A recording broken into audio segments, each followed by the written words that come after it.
How's it going, everyone? Welcome back to the GSMC Chip Shot Football Podcast, brought to you by the GSMC Sports Network. I'm your host, Manny Maradiege. Today is Tuesday, August 6th. Another round of stories to come on today's show around the NFL. A lot surrounding Brandon Aiyuk here in the first segment. A wave of new information and reports have hit us recently, just from yesterday, so we're going to get into all of that to start the show. Then also in the second segment, staying in the NFC, talking some more about the Detroit Lions and whether or not these two specific players can surpass the other teams in terms of weapons. Can these two players be the game changers that the Lions need in order to become the biggest threat to the Kansas City Chiefs? We're going to talk about that, and also some joint practices starting this week, some fights breaking out. Could joint practices be an alternate option to preseason games? I'm going to talk more about that once we get to that segment, and also some more topics that we have in store on today's show. But before I get started, a reminder to you guys, if you have any questions or comments you'd like to make on today's episode, to please use the tip and donations link, gsmcpodcast.net. By using that tip and donations link, I'm able to see your question, acknowledge it, read it out loud, and get your guys' thoughts on anything I say or on any of the topics on today's show. It's a big help for this show, obviously, and also the network on hand. So if you guys would, please use the tip and donations link, gsmcpodcast.net, with whatever question or comment you'd like to say throughout the duration of this episode. But now we can jump right into this whole Brandon Aiyuk situation that has just sort of hit us randomly out of nowhere, just to start off the week yesterday on Monday. Initially, what I wanted to talk about was how there was some inclination about the 49ers maybe considering a trade. But yesterday, everything broke down, and now the 49ers, it seems like, are turning the page and are really focusing on trading Brandon Aiyuk, or at least are more open now to do it more than ever. In the recent day, just from yesterday, we had a lot of reports from NBC, and just from now that I'm still seeing it on my phone from NFL Network, and guys like Ian Rappaport, Mike Garafolo, all bringing up a lot of different scenarios. That we're going to start off with what I saw initially, which was from NBC, from the 49ers insider, Matt Maiocco, who first said on this entire topic, as you guys can see on your screen, with what sort of kicked off everything with Brandon Aiyuk and the 49ers. He said, "What's changed is that Aiyuk and San Francisco have taken longer than expected to finalize a deal after the sides nearly had an agreement months ago. And the most important part of it all," he said, "it appears more likely than ever that the 49ers are willing to make a trade. It might be up to Aiyuk to determine the next move." And then following that report, you saw yesterday how now the 49ers have a trade framework currently with the Cleveland Browns and the New England Patriots. Those seem to be the front runners, at least to start off the day, right?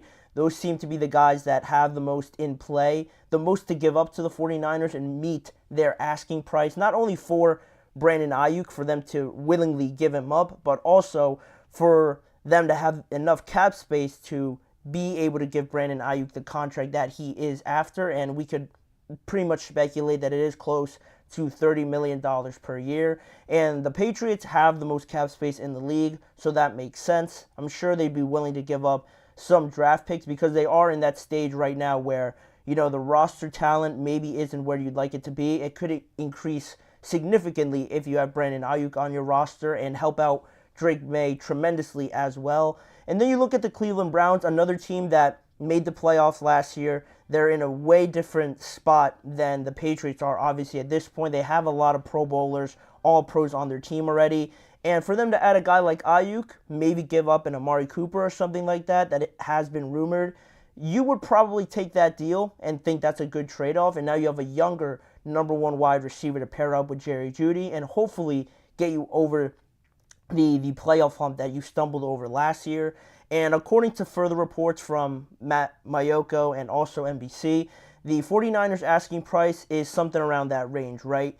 A couple first-round draft picks, or maybe just high-end draft picks, and a veteran wide receiver, or just a player of significant interest for the 49ers on the other side going towards San Francisco, in order to get something done with Brandon Aiyuk, because now obviously this has all come to a point where I think the 49ers have finally realized that, it is the players' willingness to want to sign there, and Brandon Aiyuk has been pretty stubborn and pretty dead set on trying to get the value that he feels that he deserves and that he has played up to over the last few seasons. And whether or not the 49ers think that's fair or not, they might have their asking price, and Aiyuk definitely has a different opinion to what the 49ers are willing to give up. But with that being the case, I think now, with nothing really moving on, Kyle Shanahan repeating the same answer, the same updates over and over again at training camp, now it comes to a point where you can't have this just be a consistent thing over and over and over again and having to deal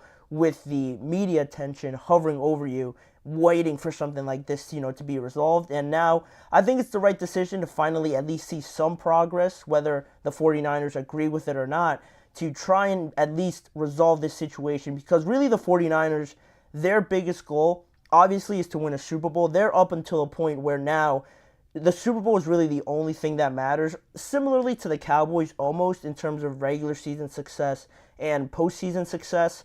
With the 49ers, they've been at the top for so many years now, and they made the Super Bowl already twice in the last few years.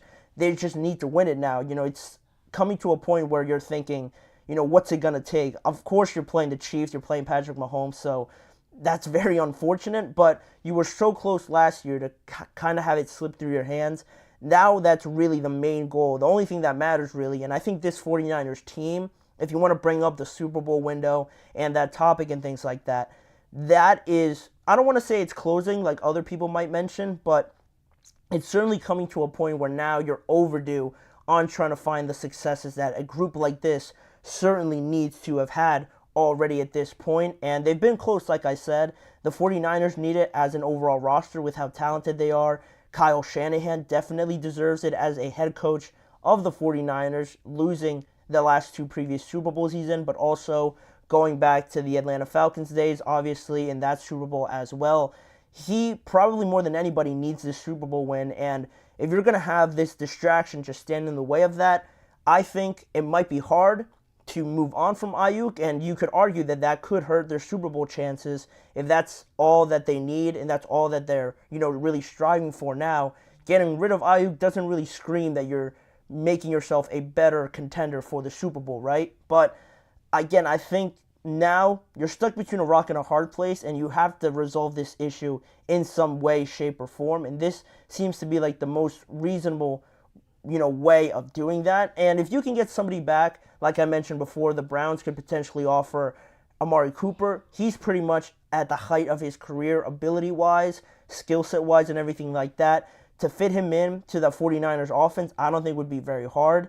It would just add to the plethora of talent they already have. So if you can get someone like that back, it would be pretty ideal for the 49ers to do so. Same thing with the Patriots. They were another front runner. Kendrick Bourne was rumored in those talks to be heading back to San Francisco, so he's already familiar with that system a little bit. Wouldn't be the worst option in the world, especially, again, with just how talented they are anyway. And what's even crazier now, to throw another, a sharp left turn into this whole situation, is that before the Browns, or just at the start of today, the Browns and the Patriots were the two main front runners, and the report said that the Commanders and the Steelers were also potential suitors, but they were pretty much out of it.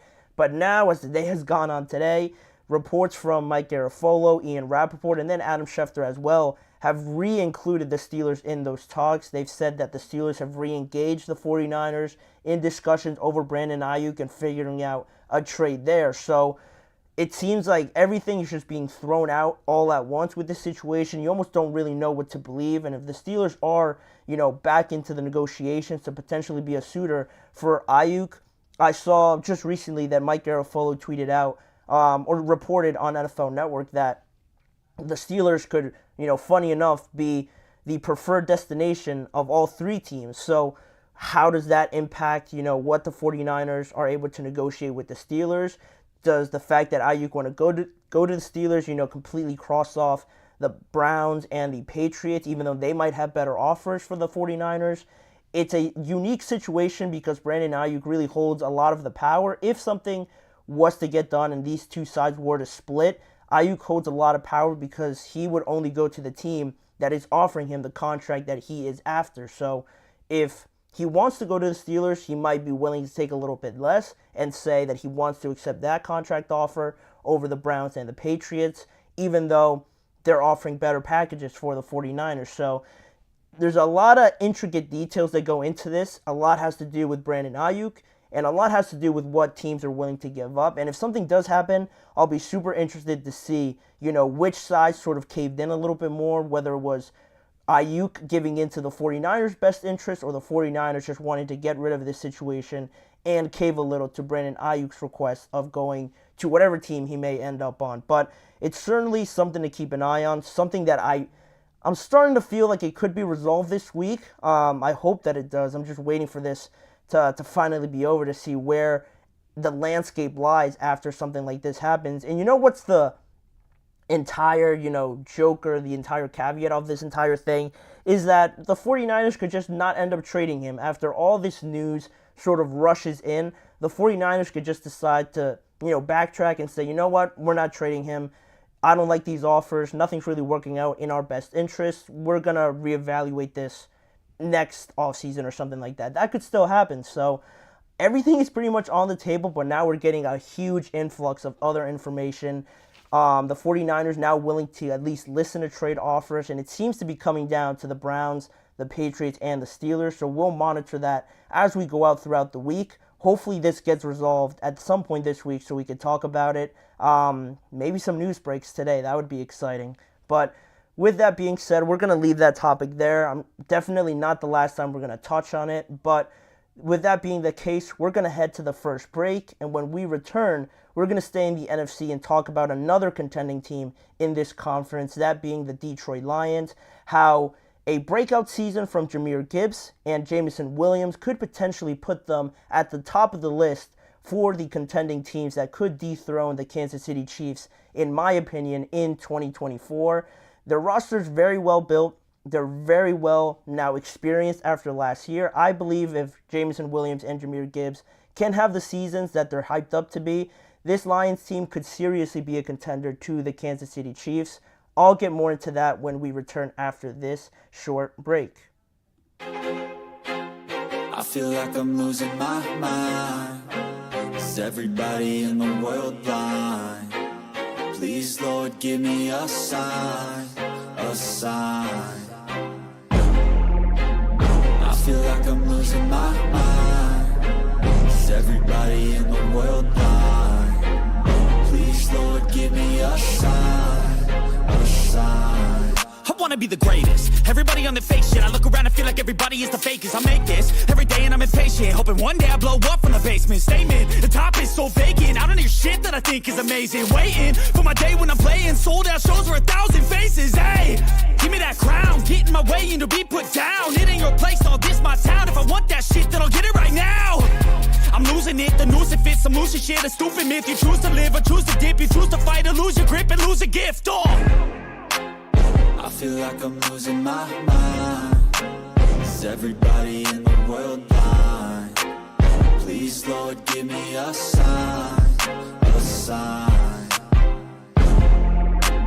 I feel like I'm losing my mind. Is everybody in the world blind? We are back on the GSMC Chip Shot Football Podcast to talk now about another contending team, leaving the 49ers in the first segment, now talking about the Detroit Lions and two pieces of their roster that I wanted to bring up here. I've seen a lot of news and a lot of just reports hyping up Jahmyr Gibbs, their second-year running back, and Jameson Williams, again, another former first-round selection by the Detroit Lions. He's entering his third year now. And it seems like a lot of stock is being placed into these two guys that could potentially be the catalyst to making this Detroit Lions team even better than they were last year, where they made it to the NFC conference game. Now, if they're trying to get the best out of these two guys, it seems like that could really put them over the edge, according to all the hype and news I've seen about these two guys recently. And talking about them, it's odd that I didn't know this fact that both of them, both Jahmyr Gibbs and Jameson Williams, were oddly enough drafted with the 12th overall pick in 2022 for Jameson Williams and in 2023 for Jahmyr Gibbs. So very weird that both of them were drafted with the exact same pick in back-to-back drafts. But now, I guess it's not too weird because both of them are primed for breakout seasons, it seems. Like the reports from the Detroit Lions are coming out and saying maybe it's something about the 12th pick. I'd have to go back and check who else were notable 12th overall picks, but maybe there's something about the 12th pick that produces guys like this. And it's funny also because selecting Jahmyr Gibbs and Jameson Williams, maybe more so with Jahmyr Gibbs, the Detroit Lions got a lot of stick for drafting a running back that high, especially it being Jahmyr Gibbs, just because with the market of how running backs are now, thinking of even drafting a running back at 12 that high is crazy nowadays. No team would really ever consider it unless you're even talking about a Saquon or a Christian McCaffrey sort of talent. Maybe even the answer at that point would even still be a maybe of drafting them that high. But the Lions went ahead and did it, and Jahmyr Gibbs definitely impressed a lot of people as a rookie last year. Just to show you guys some of his stats that I have here to, show you guys and provide you, just to give you an idea of how well he performed. There you go and see it on your screen. In 2023, he recorded 1,261 yards from scrimmage, 11 touchdowns, and 5.2 yards per carry, which on paper, on just, seeing it like that, it might not seem like eye-popping numbers, generational type of numbers, but the way that I think he fits into this offense, and if he could provide, those are the numbers he provided as a rookie, complementing David Montgomery. Now, thinking of it in year 2, everybody's thinking of the possibility of what kind of monster Jahmyr Gibbs could be if he produced this in his first year, now with the experience, now with better training, and kind of knowing what an NFL season is like. And not only that, but knowing what it is like to play into January, to the latest stage of the season other than the Super Bowl. I think that would certainly help him out tremendously now heading into his second year, and people are already, salivating over what this guy could be in his second year. Talking about those yards per carry, firstly here, 5.2 is extremely high. You're in the range of some of the best runners in the NFL in that category. He was only behind Christian McCaffrey and Jaylen Warren for yards per carry. Both of them had about 5.4, 5.3. And now, not only is Jahmyr Gibbs a great runner, obviously, with his outside speed, zone speed that he brings to the Lions, very nicely complementing David Montgomery, but also his running in between the tackles, in between tight spaces, in between the line, certainly improved a lot as the season went on.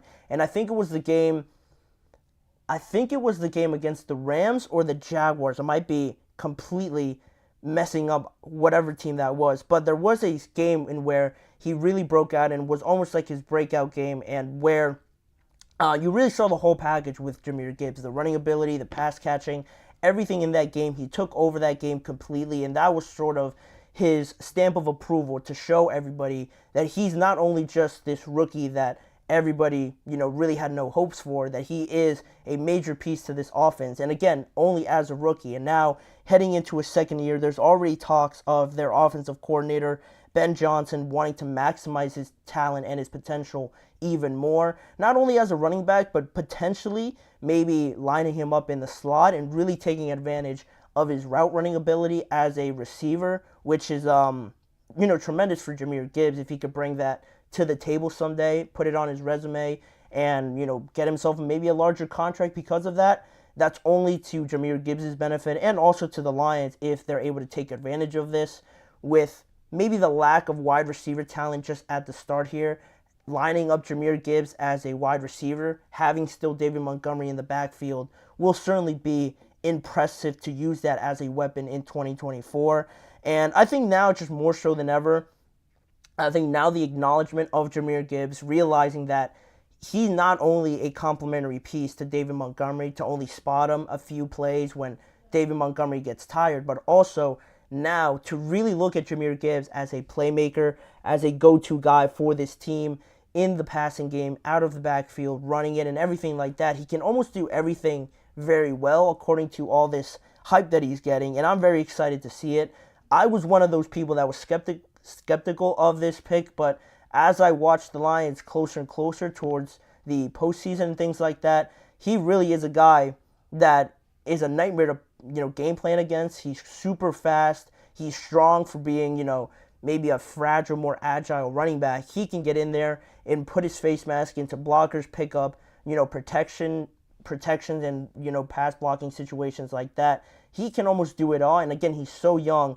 It is something to look forward to, and I'm buying into the hype a little bit now. I'm hyping up Jahmyr Gibbs a bit here now, but I truly believe that Jahmyr could take that next step. And on top of that, then you have a guy like Jameson Williams, and maybe not so well known just yet compared to Jahmyr Gibbs, just because he had to deal with a little bit more adversity as he started his NFL career. You look back to his rookie year, he only played 6 games, recovering from an ACL injury that he suffered in college, so already a rough start. But then in last season, he missed the first month because of a gambling suspension. So on the field and off the field, pretty rough starts for Jameson Williams. But more so last year, you kind of saw what he could be eventually if he figured everything out and figured out how to maneuver your way through the NFL as a professional and as a true, playmaker for this team. You saw the deep ball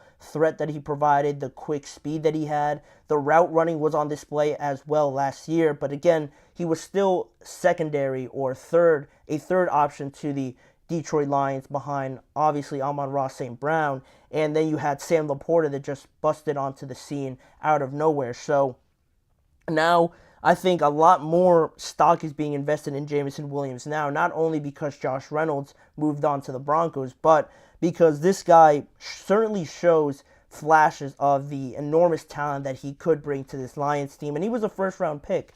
The success that he had at Alabama as well, screams for him to be more productive for this Lions team. And offensive coordinator Ben Johnson also basically said, short and simple, he said, I haven't seen anything he can't do. So it's been fun, incorporating him into the offense more, maybe drawing up some plays specifically for him.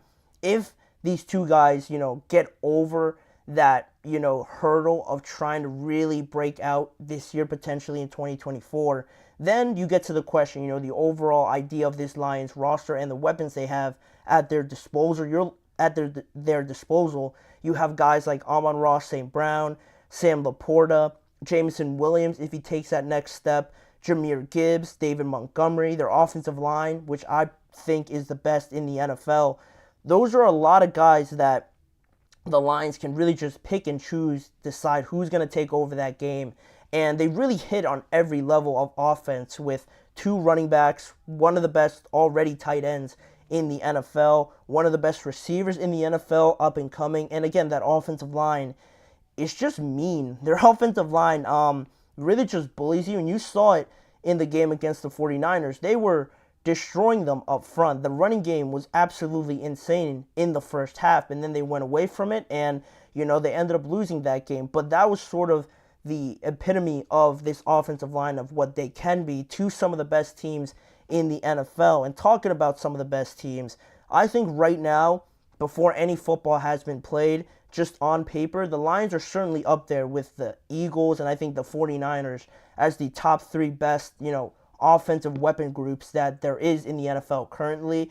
Maybe the Chiefs, you can say, are up there as the best team because they have the best player in the NFL in Patrick Mahomes. But in terms of weapons and who you have on your roster, I think really the Eagles, the 49ers, and the Lions now stand out. And more so, it is so close right now between all 3 of them, but if we get a season, like Jameson Williams doesn't have to put up like 1,200 yards or anything like that and 10 touchdowns.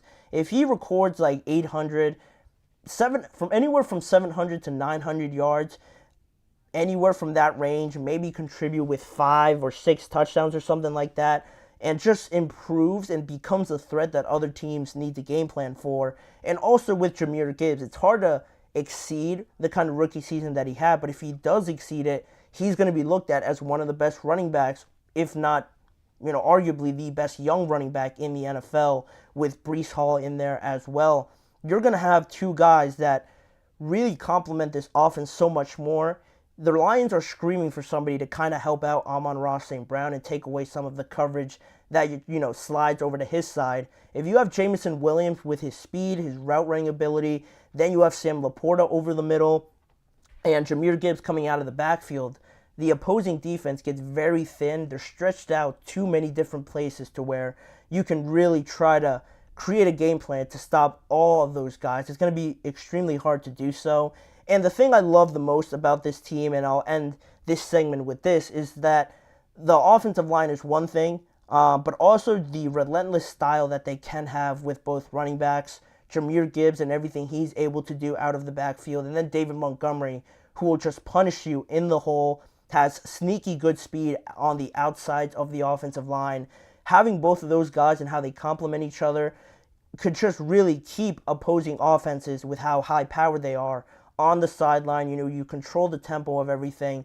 And I think a lot of people forget last year that the Lions marched into Arrowhead in the first week of the season and beat the Chiefs at home pretty convincingly. Their defense stepped up, and their defense is one area that I would point as a weakness potentially compared to the other two teams. But overall on offense, if we're just talking offense to offense and matching the Chiefs point for point, I think the Lions, if they have these two guys step up, can be the team in the NFC to potentially stop the Chiefs from three-peating, making history, becoming the first team to three-peat in NFL history. So that's how I'm feeling about the Detroit Lions. That's how it seems like a lot of people are feeling in regards to Jameson Williams and Jahmyr Gibbs really being those two X factors that could get the Lions over the finish line here. They made it to the NFC Championship game last year, so that's already a high bar to meet, but they have all the pieces in place, so I think they're very capable of doing it. The Eagles are going to have something to say about it. Certainly the 49ers, but we'll see how the Brandon Aiyuk situation sort of plays itself out. But the NFC is an exciting conference. It's definitely more offensive based, where I think the AFC is a little bit more grueling and defensive based, but a lot of good football should be played in each conference. It should be something to watch in 2024, but we'll leave that there. We'll leave that to when the season actually starts. But now we're going to talk some more about the offseason and joint practices officially starting this week. We've had already some on Sunday, some on Monday, and some starting up today, with a few more starting up Thursday as well. There's already a lot of fights breaking out. We're going to go into that, what happened and how that all, sort of played itself out. And a potential scenario, could joint practices maybe be an alternative option to the preseason games, now going into an area where the NFL is trying to incorporate more regular season games? Could they use joint practices as a way to get rid of some of the preseason games? We're going to answer that question when we return. You're listening to the GSMC Chip Shot Football Podcast. Looking for your daily fix of sports talk without having to pay for it? GSMC Sports Network is available on YouTube. Just search GSMC Sports Network. Get your fix of daily sports talk shows on YouTube, absolutely free.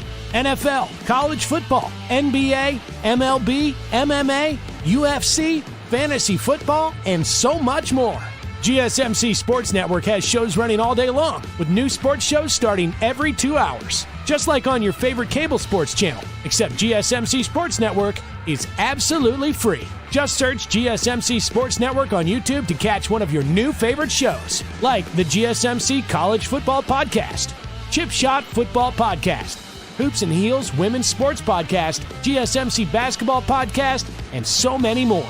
Check it out for yourself. GSMC Sports Network, now available on YouTube absolutely free. Search GSMC Sports Network on YouTube right now.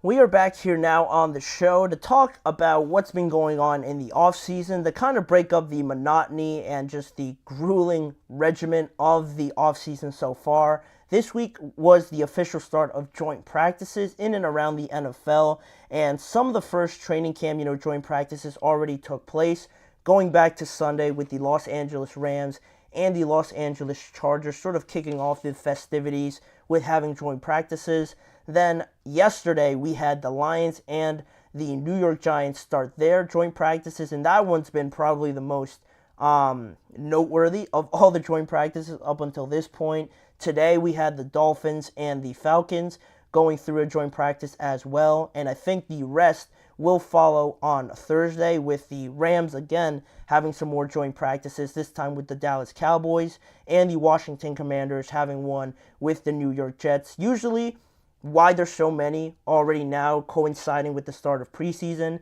is because teams usually like to plan it out that way to lead into that preseason game and just get a little bit more of a competitive aspect, some more of those competitive juices flowing in some of their players, where now, you kind of have a good understanding of what training camp is. You're going through your usual routine.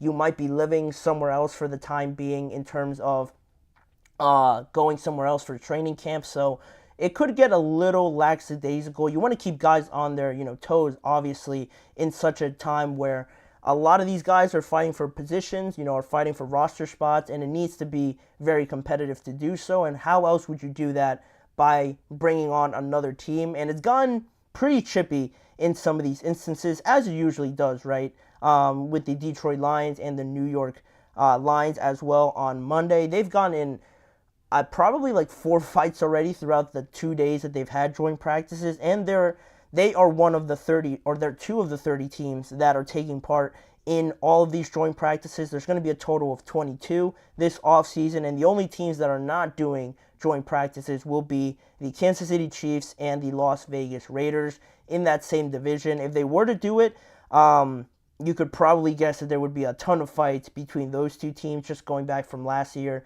as well. But with so many going on, and I think from just my knowledge of joint practices, this might be one of the years that I've seen, basically everybody doing it. It usually feels like it's only a couple of teams taking part in it. Some teams that are familiar with each other, the head coaches are very familiar, former, on the same coaching staff or something like that. It usually, to me, it seems like it plays out that way, but now I feel like more teams are starting to see the benefit of it, even though, again, the biggest negative of the entire situation is that you get fights like the ones we see with the Lions and the Giants. And just going through some of those, the negative side of it, just going back to the first day, right off the bat, you had Jameson Williams and Amon-Ra St. Brown getting into it with the Giants quarterbacks, Dane Belton and Andrew Phillips. Some shoving, some pushing, some hands in opposing teams' faces, and just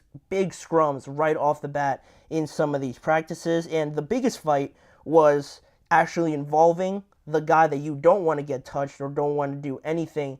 You don't want anything to do with them getting in a fight. Happened with Daniel Jones, and it happened actually in a sort of sequence where the Giants were on offense. They were going through 11 and 11s, I want to say, and they were running through it. They had pads on, obviously, throughout this practice, and the play prior to the start of this fight, some Detroit Lions player, some defender, actually hit Daniel Jones, hit his arm a little bit, and that drew the ire of Brian Dable, being upset that somebody touched his quarterback. That's, the unwritten rule.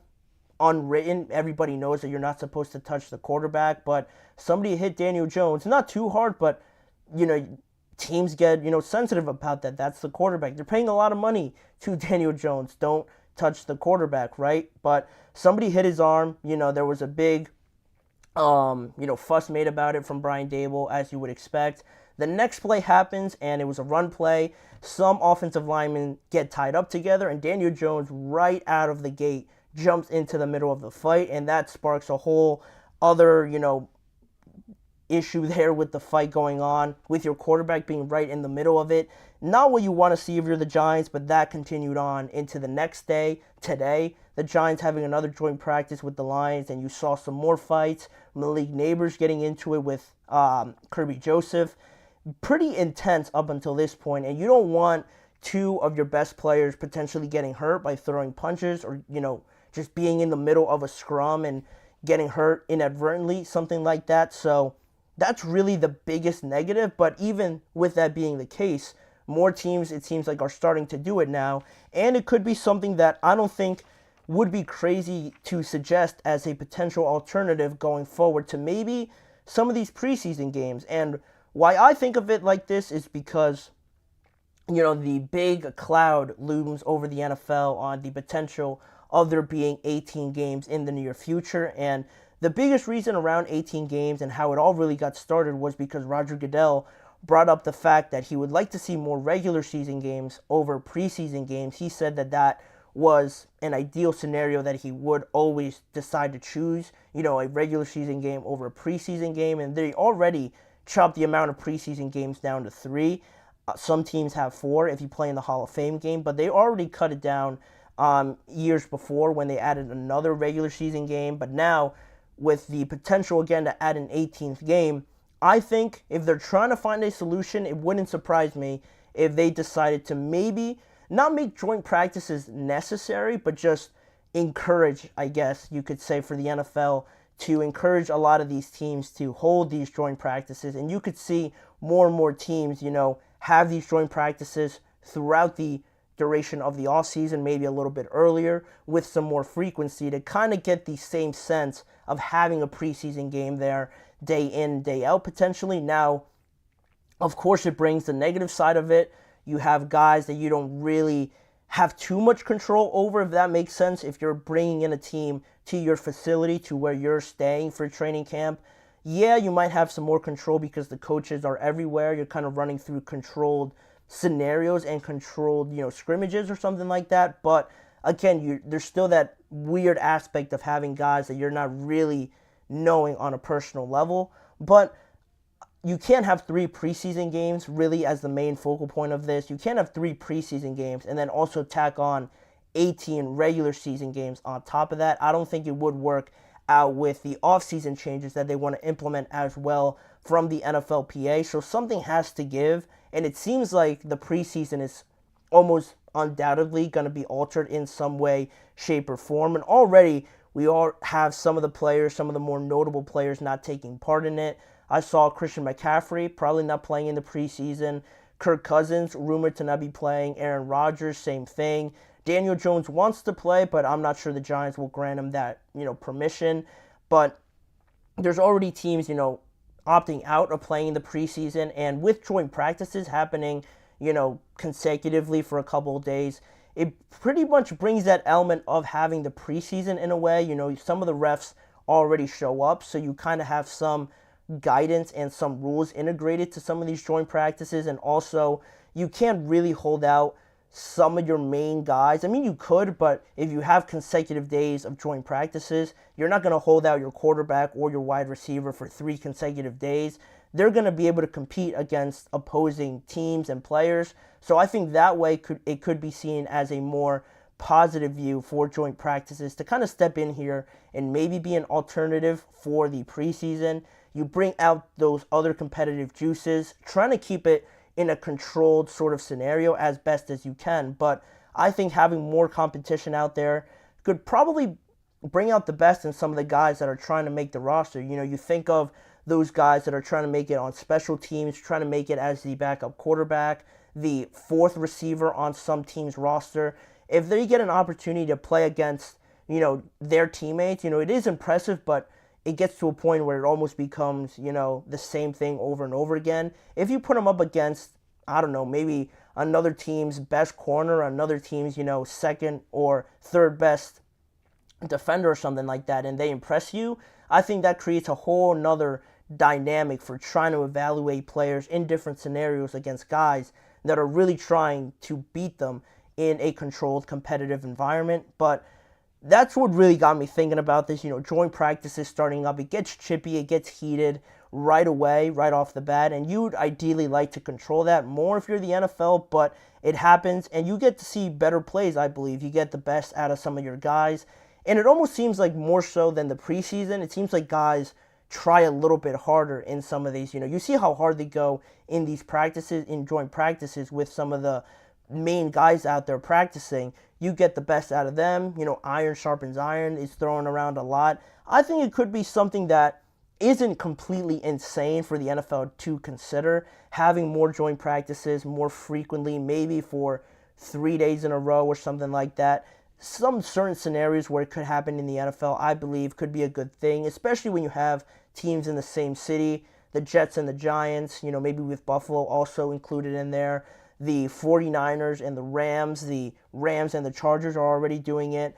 Teams in Texas, with the Texans, the Cowboys. You have so many scenarios where it could be ideal scenario for these teams to happen. And I don't know. I think it could be pretty interesting also to see how it all plays out. Maybe they'll play around with it. It seems like something that it is increasing over the last few years. So it's something that teams are comfortable with. But again, you have to manage the negative side of it and trying to limit the amount of fights that break out. But I wouldn't be surprised if the NFL considers it come next offseason, where I think we're going to see a lot of these big changes coming to the schedules and whatnot. But that's what I think of it. Let me know what you guys think. Also, do you think I'm pretty crazy suggesting this as an alternative, or do you value the preseason a little bit more than the NFL? And I evidently do as well. Leave your guys' thoughts in the comment section of this week's episode. But with that being the case, we're going to head to another break, and we have 2 more segments to talk about to close out this show. Davante Adams giving some more input on the quarterback battle between Gardner Minshew and Aiden O'Connell, plus some news regarding the Washington Commanders. Jaden Daniels will start their first preseason game on Saturday. We're going to go into that decision to start Jaden Daniels and the Commanders still being pretty quiet on who their starting quarterback will be officially. Those 2 topics are coming up after this short break. We'll be right back.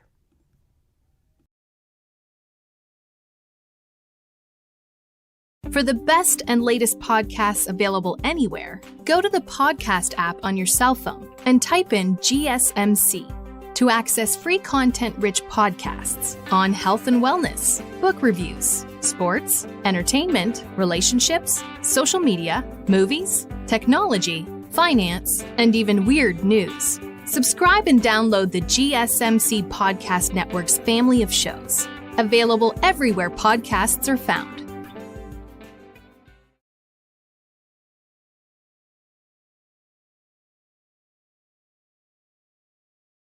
We are back here on the show to talk about the Las Vegas Raiders and their quarterback battle that is still going on through the 3rd week of training camp. It is an interesting one to sort of point out here, just because I feel like with the Raiders, they're one of the teams that don't get really enough of the spotlight and enough of the media attention nationally to, bring up as a constant competition that does matter a lot, not just because we're talking about the quarterback spot obviously being so impactful to the success of an NFL team, but because it does a lot to the relationship and the morale of possibly the most important player on the Raiders, being Davante Adams. And I say that because this offseason we've seen a lot of news and speculation about Davante Adams potentially leaving and being traded to the New York Jets, sort of sparking that flame, that itch of wanting to play with Aaron Rodgers yet again.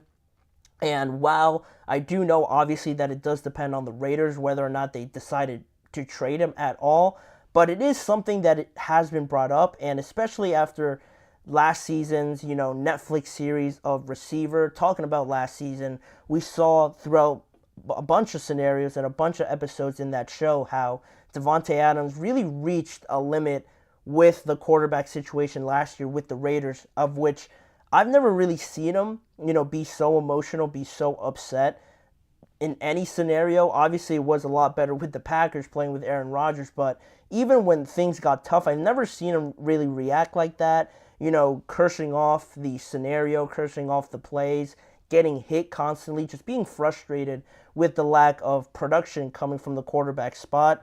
Obviously, it all sort of died down a little bit when Antonio Pierce came in, when Jimmy Garoppolo was eventually, benched and they moved on from him, and really started going with Aiden O'Connell. It got a little bit better. The atmosphere sort of changed around the entire organization with Antonio Pierce being there, but now we head into this season still being unsure of what we're going to get out of that spot for the Las Vegas Raiders, and now it is a competition, a pretty even matchup between Gardner Minshew, who they signed this offseason, and Aiden O'Connell from last year. And on that topic, Davante Adams spoke with ESPN recently about the quarterback competition going on, and he said there's pros and cons to not having a timeline on this quarterback battle, but at the end of the day, we get enough reps with both guys, and we are all communicating on this topic. And he also, went on to talk about how he's really paying attention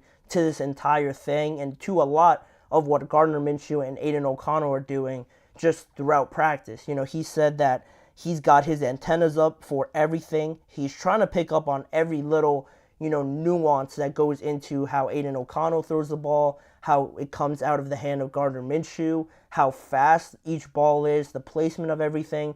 Davante Adams really stressed that he is really putting a lot of stock in a lot of these different aspects of quarterback play, because obviously this is going to be a major part in how successful they are in 2024. And the last thing you want, if you're a Raiders fan, if you're in that Raiders organization, is to have Davante Adams feeling like he did last year, almost so helpless out there that, tensions start to boil over and rumors popping up once again, a disgruntled wide receiver. And the Raiders, the last thing they need, obviously, is having distractions like that to their best player on their team. So it is critical that they get this situation, figured out.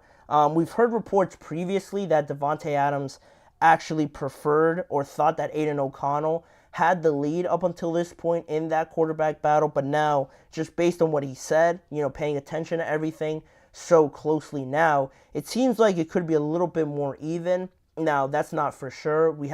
I haven't seen too many reports on Gardner Minshew, really improving or impressing a lot of people in the organization on how he could potentially overtake Aiden O'Connell in this. But going back to what Davante Adams said about the pros and the cons of having no timeline essentially for this quarterback battle, you look at some of those pros and cons and you look at some of the positives of having this extended time with each quarterback. You get more time to really evaluate each guy and really make sure in all scenarios that they are the one quarterback that you believe can get you to improve in 2024. And then also, it's pretty even throughout the duration of, training camp. You don't have a guy that's designated for the ones, a guy that's designated for the number two, offense in training camp. You have both guys probably splitting the repetitions with the first team offense pretty evenly. So that's another thing that could benefit your understanding of who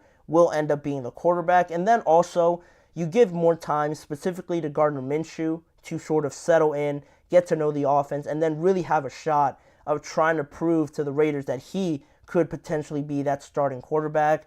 But on the other side, the negative of it, splitting reps, I never am too big a fan of it, just because I believe you don't really get the ideal amount of chemistry with one guy knowing that he's going to be the guy to throw you the football all throughout 2024. You can't really work on perfecting the timing of everything with one guy just because you don't really know if he's going to end up winning the competition. So that's one thing. And the other thing that I think is pivotal to the negative side of this is that because you have so much time, it can be looked at as a positive, but also when you have too much time, almost it seems like you're really scrambling through everything. You have almost too much time to decide what makes one quarterback better than the other. And I just brought up a little comparison up here for you guys just to show you what we're sort of dealing with here with each guy in terms of production and yards and touchdowns and interceptions just off of last year.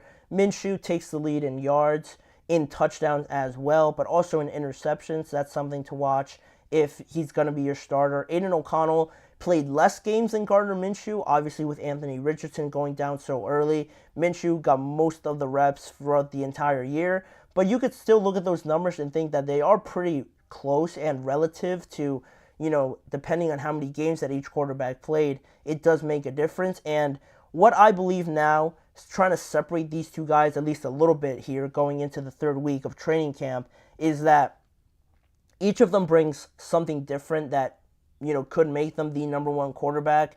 You look at Gardner Minshew, he brings the experience coming from various different scenarios, but also Aiden O'Connell has a different sort of, experience with being on the Raiders already and also having that connection with Davante Adams already in place.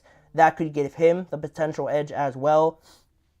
But what's really, a driving point to all of this, I believe, is that everyone's talking about the starting quarterback, right? And that's the thing that matters most, obviously. But what I think is funny about these two guys is that not only does it matter who the starting quarterback is, it really matters a lot who the backup is in this situation, because if I'd explain it this way, I think that both of these guys feel very comfortable being the backup quarterback, and then if they're needed, they're able to, get in the mindset where they know they're the backup quarterback. They can go in there and be temporarily very good, or be at least adequate enough to be the starting quarterback for a set amount of time.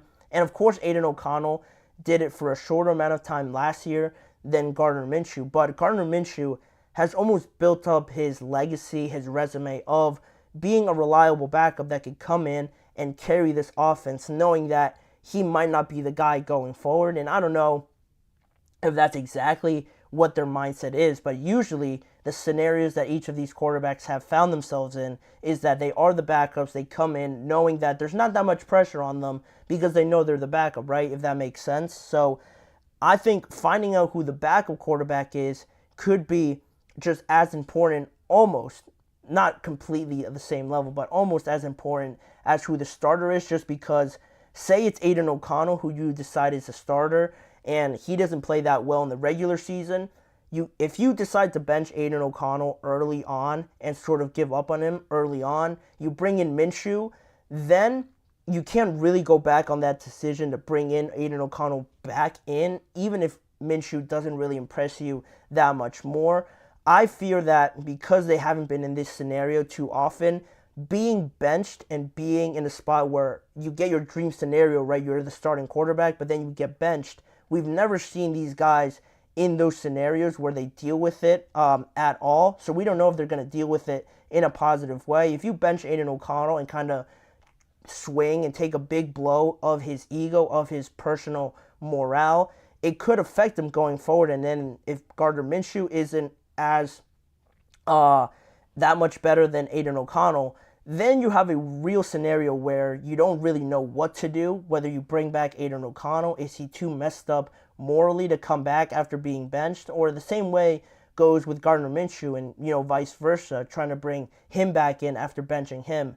I think that's a pretty niche scenario where the backup quarterback definitely doesn't matter in this scenario as well for the Raiders, and trying to figure all of this out. It's going to take time. The preseason games are going to let us know a lot more on who's really ready to step into that lead role, but I assume they're going to get a bunch of split carries once the preseason starts, so we'll talk about that more as the week goes on. Again, a reminder, the first weekend of the preseason is happening this upcoming weekend, and on that note, we're going to transition to the last topic on today's show on the preseason, again talking about Jayden Daniels being named the starter to start in that preseason game on Saturday. We're going to go into that, what head coach Dan Quinn had to say about it, but also why they haven't named officially a starting quarterback yet up until this point. They've been kept pretty quiet about it, and we're going to speculate why that is. After this short break, we'll be right back.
Thank you for joining me here on the last segment of today's show, talking some more about the preseason now that we're counting down the days to finally having some more football back. We already got a little taste of it in the Hall of Fame game last week on Thursday, and now we're looking towards this upcoming weekend where there will be entire slate of preseason games going on from Thursday all the way through Sunday. And one of those games that I'm sure a lot of people have penciled in, at least I do, is the one on Saturday between the Commanders and the New York Jets.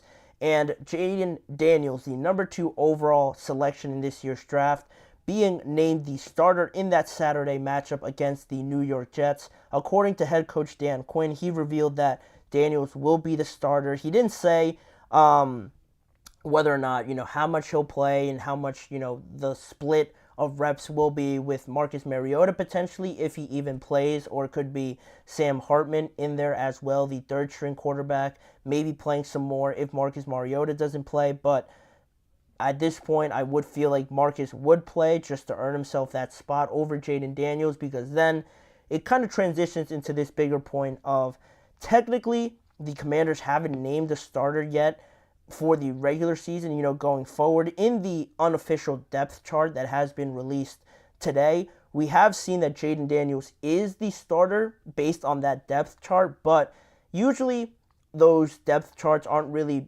published by the coaches more often than not. They're usually published by the website and, people in charge of the PR and things like that. They're usually done by, the people in charge of that. So it's not like Dan Quinn, said it already as the official, list and order of who's going to be the starter come week 1. So I think that's a little bit odd. I think some people find it a little bit odd that, the Commanders haven't really done so because of how everything was built up with Jayden Daniels. He is the Heisman winning quarterback. He's an experienced quarterback at that, spending some more time in college than some of these other guys. And up until this point, you would guess, at least I would guess, that Jayden Daniels was going to be the starter because he was selected so high.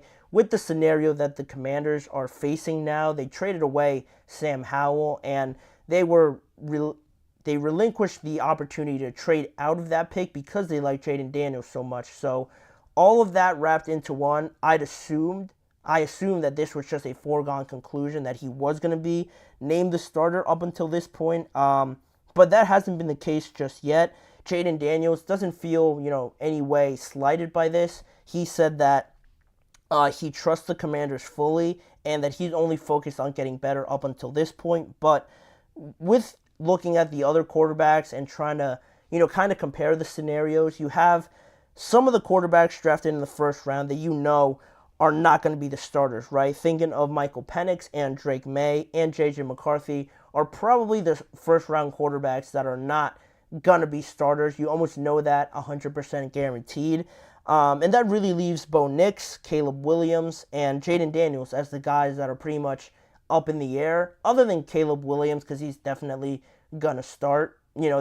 Something catastrophic would have to happen for Caleb not to start. So he's going to be the starter. But then you have Bo Nix and Jayden Daniels sort of in the same scenario. But with Jayden, I feel like because it is almost so evident and so much in your face that this job almost has to be his, I feel like, what is the reason that Dan Quinn has for not, already designating Jayden Daniels as the starter? And you look at it, comparing it against some of these other scenarios with these quarterbacks, I believe that he should start, but he's certainly not in the best situation compared to Caleb or sort of J.J. McCarthy in a way where you have this entire support system around him. You feel good about starting a rookie quarterback, so you can feel the need to designate them as the starter because you have the confidence that they're going to be successful because of the job that you have done in the offseason to find the players, the support that they need on the offensive line, all the wide receivers that the Bears brought in. They feel comfortable throwing a rookie quarterback out there for that reason being. But where the Commanders sort of deviate a little bit, even though, again, it's so obvious that Jayden should be the starter, if you look at the scenario that the Commanders face now, even though the competition with Marcus Mariota might not be the toughest in terms of who this rookie is competing against, you look at JJ competing with Sam Darnold, I think that poses a bigger challenge.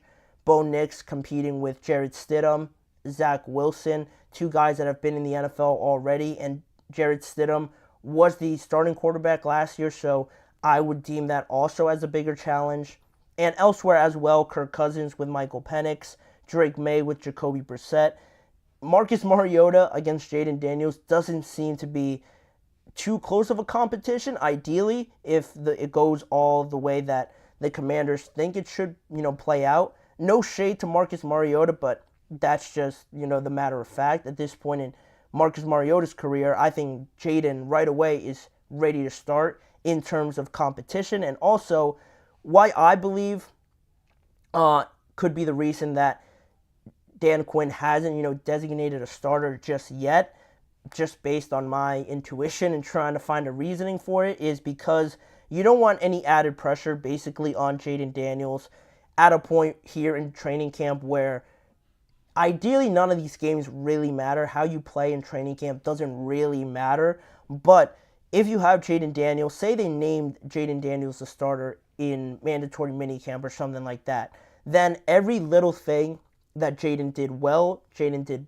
all right, and Jaden did poorly would be so dissected so closely by everybody in the media, by everybody talking about Jaden Daniels, about this decision to start Daniels right off the get-go.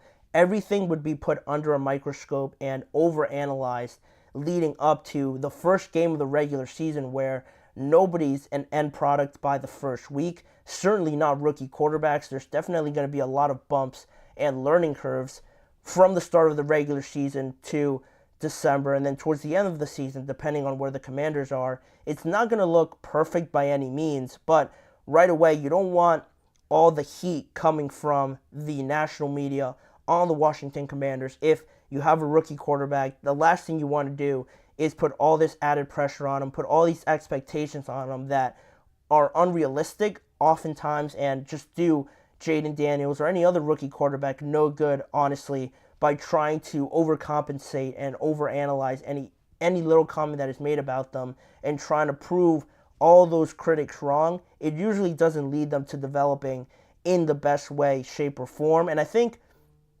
I saw today the clip from Hard Knocks, funny enough, how Nick Saban was talking to Matt Eberflus about Caleb Williams and the expectations on a rookie quarterback, and basically saying the same thing, how a lot of times unrealistic expectations are placed on these quarterbacks, and when they try to prove everybody wrong, when they try to meet these impossible expectations, that's when the development is sort of, thrown in the back seat and not really paid attention to as much as it should. You want to see almost these quarterbacks mess up to try and get them to learn from these situations, and that's why I believe Jaden hasn't really been given the keys to the castle already right off the bat, just because of that aspect of wanting them to learn, wanting them to feel okay to mess up in certain scenarios where they're not going to get killed for it and they're not going to fear, getting benched or having everybody turn on them. I think it's a good way of going about it. But again, it's just weird because it's so obvious. I feel like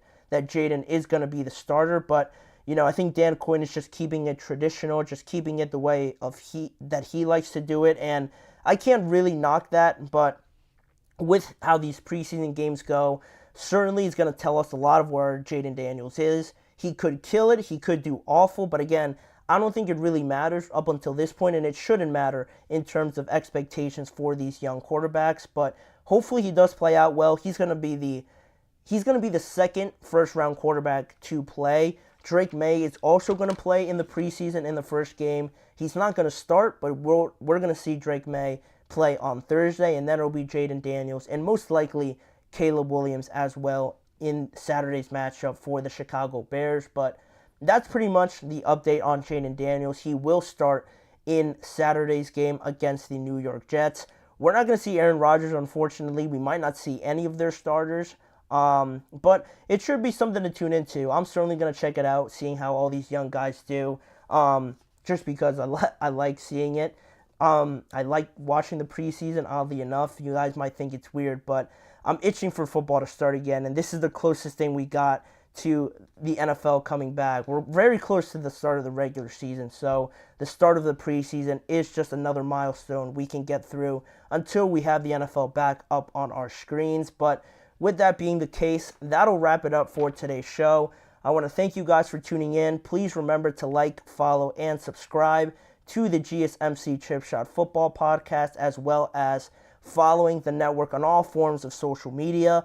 If you want to see more of this show, check out both YouTube channels, the Podcast Network channel and the GSMC Sports Network channel, for a lot of different ways to watch all this NFL content on your screen. And as a final reminder, tune in every weekday at 6:30 p.m. Eastern Time for more discussions and storylines across the NFL, discussing it with me, Manny Maradiaga, as your host. Thanking you for joining me once again, and I hope to see you guys back here joining me again tomorrow.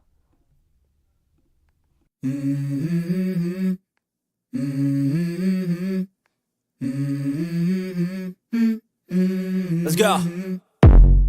I wake up to a little bit of drool on my pillow, feel like it's gonna be a bad day. Yeah, I'm tired of shit, and the coffee ain't hit yet, damn it.